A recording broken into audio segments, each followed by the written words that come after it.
Hey everybody, this is just a quick tutorial video on Pages 09.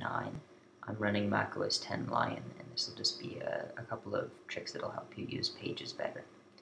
So let's get started.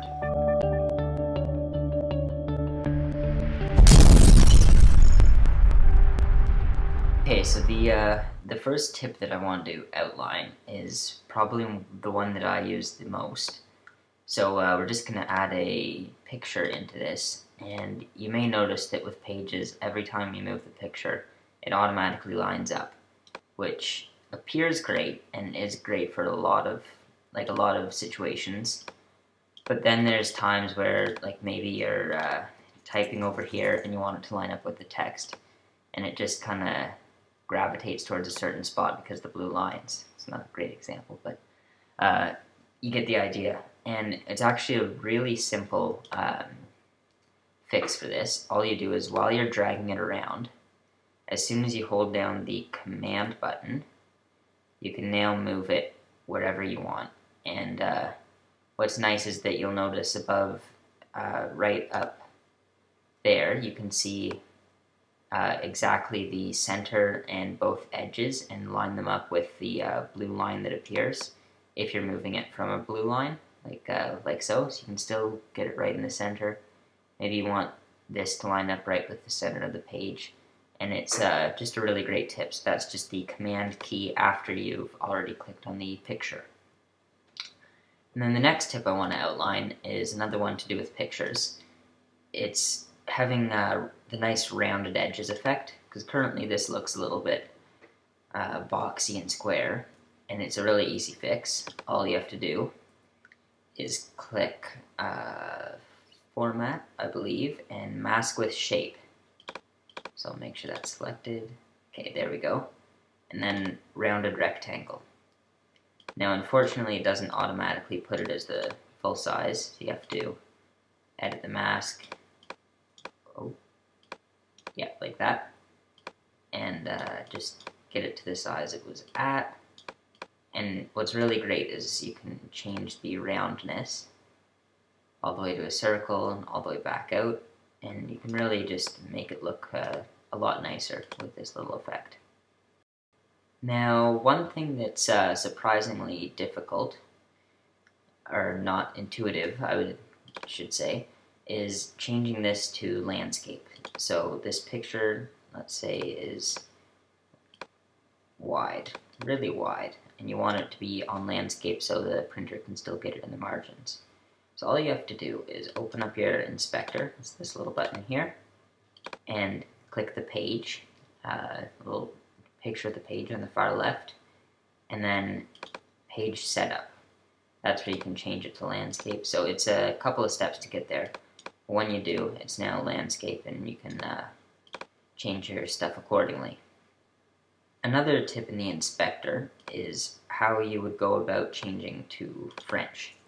So I live in Canada, so there's a lot of French. So normally if I'm typing in French, then it'll underline that. It just underlines everything. So what you need to do is you need to go into the inspector again, up into text, click more, and then right down here you can change the language. You'll have to change it for everything you've already typed in the line after.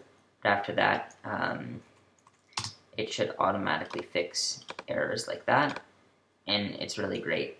Also, to type accents, just hold down, with Lion that is, hold down any key, and that dialog will appear, and you'll be able to just press whatever number you'd like, and it's a lot more efficient than changing the language and figuring out all the keys, what accents they mean.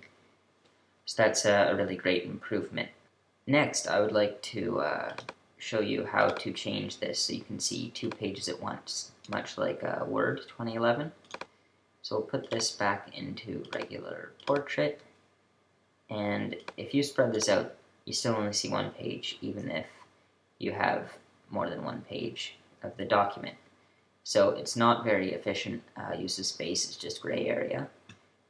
Luckily, you can change that. Just click a little 125% and 2 up, That little button will just give you the ability to see like both pages at once, and then yeah, you can work on that one, quickly switch to this one, compare them, and that sort of thing. It's a nice feature that I use quite a bit, actually. Now, this next one's really fun, and I like it quite a bit. It's the ability, it's not really a pages trick, it's just in general with Macs. What you can do is you can change the font of things like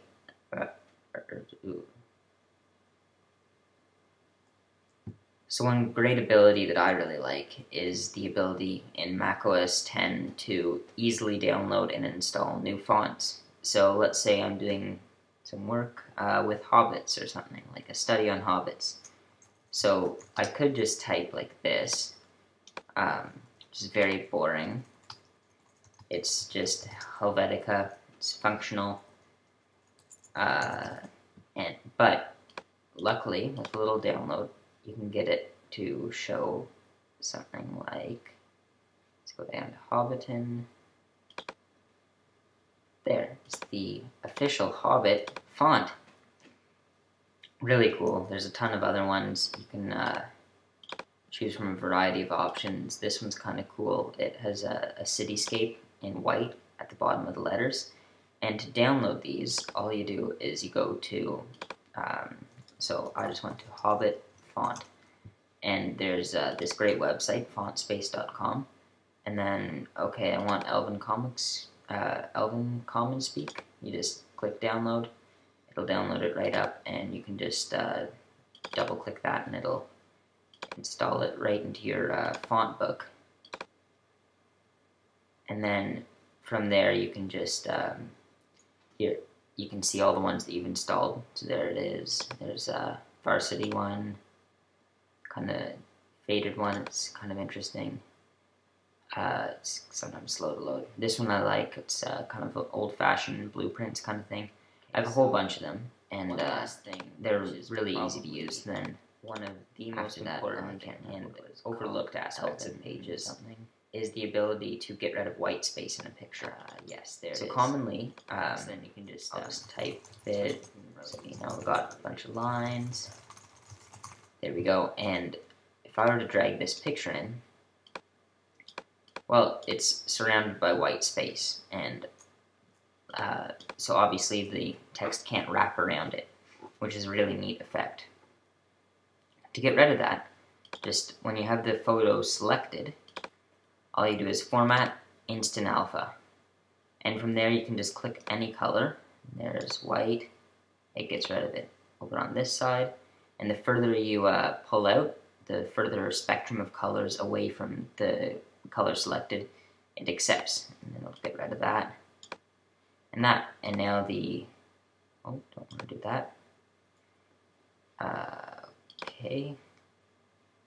How do I get back to normal? Okay, there we go.